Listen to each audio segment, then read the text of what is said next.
Hey Worldwide Photowalk attendees, Terry White here, and it's my pleasure to show you a couple tips about capturing with your mobile device while you're out on the photo walk this year. Now of course I know you're going to be carrying your favorite DSLR or mirrorless camera with your favorite lenses and your favorite gadgets and your favorite everything, but that still doesn't mean your smartphone can't get into the game. So I'm using my iPhone XS here.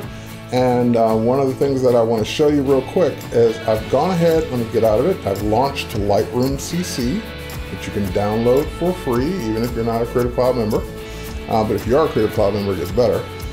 Once I downloaded the app, I created a folder for events, and then I'm in that folder now, and the first thing you want to do, even before you head out on the walk, just so you don't have to do it on the walk, is create the album for your photos for the walk. Even if you're going to be shooting with your DSLR and uploading them to Lightroom CC, that album will already be there for you to upload them to. And any mobile shot you take will already be there when you get back to your computer. So that's the benefit of doing it.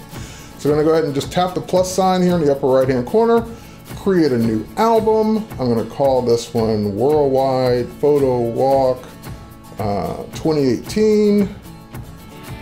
And okay, so now the empty album is there. So any shots that and that album is now appearing, it would appear on my desktop. If I go to my desktop here, I didn't plan on doing this, but if we go to events, that Worldwide Photowalk album will pop in here in just a second once the sync takes place, and then I will have it here to use as well.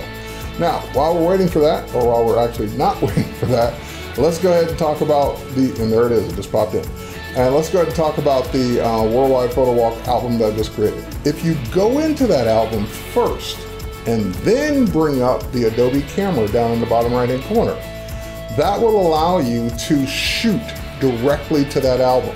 So not only do I get the ability to shoot and my images go right where I want them to go, I want them to all be in that album when I'm done for the end of the day.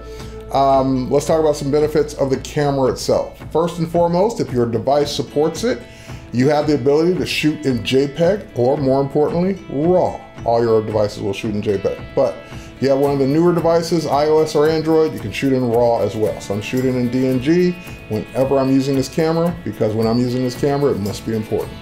The next thing is you have different modes. Down at the bottom left, you've got automatic, which is basic automatic. Professional, where you can go in and dial in your own settings. And you've got my favorite, high dynamic range, or HDR, where it will shoot 3 shots really fast and merge them together in the background in Lightroom. So you have an HDR RAW file to work with, and a technology preview called long exposure. So it will capture a bunch of images together and simulate a long exposure of like water being misty or things like that. So you got all of this built into your iPhone's Lightroom CC camera. All right, so let's say that I want to just go ahead and use high dynamic range. I just want to point out another tip really quick up here at the top is that you have the ability to do some composing right here in the camera. So I've got the rule of thirds set up. I can choose whether or not I want the aspect ratio to be 4:3, which is standard, or 16:9, or 3:2, or square, 1:1, whatever you choose. That will work great. If you want to jump into the shot, you can set a timer. You've also got the ability to change from the rule of thirds to something else. So you got the grid and slash level. So for example, I can go here and make it that grid. I can make it that grid, or that grid, which is the one I want. You also have a level built in, letting you know when your shot is straight, which is very cool. And it will give you tactic feedback. Or haptic feedback in your hand. You'll feel the phone actually vibrate a little bit, letting you know that the image is straight. All right, so I'm going to turn it off for now. And you've even got a highlight warning.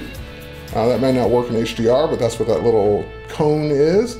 And you've got other settings that you can choose as well. Like I always like to geotag my photos. And you can set your screen to maximum brightness if you want to run it down your battery really quick. I don't recommend that unless you actually need it. And then of course save the unprocessed original. So let's say that I was out taking a photo walk and I was going to shoot this lighthouse, which this is actually on my screen. Now when you shoot it, you'll be able to look at it right away, but the image isn't actually processed. Like you go to your album, nothing's there. That's what's going on in the upper right hand corner now. So it's actually processing that HDR, and before it uploads it, it has to actually make it first. So the album will be empty until it processes the HDR, then it will upload it and sync it, and so that it appears on your desktop and your other devices running Lightroom CC. So if you want to work on it on your iPad or your tablet, you want to work on it on another phone, you can do that as well. So this one's just about done uploading. Once that's done uploading, which is right now, if I were to go to my desktop, in a few seconds, that should appear in that album that we created earlier. All right, so now we're synced and backed up. Of course, you still have all the capabilities of working on your images right on your phone using all your Lightroom favorite features. So you have your profiles that can now even sync from your desktop. You've got your presets that can also sync from the desktop. It already ran an auto on this, so I can go ahead and start adjusting. You know, all of this, of course, is non-destructive.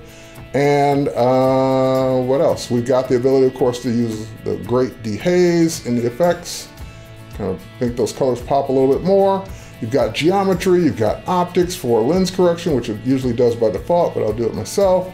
You've got all these wonderful things, including selective adjustments. So even if you wanted to add a linear gradient, a brush, or a radial gradient, you can do that all on your phone.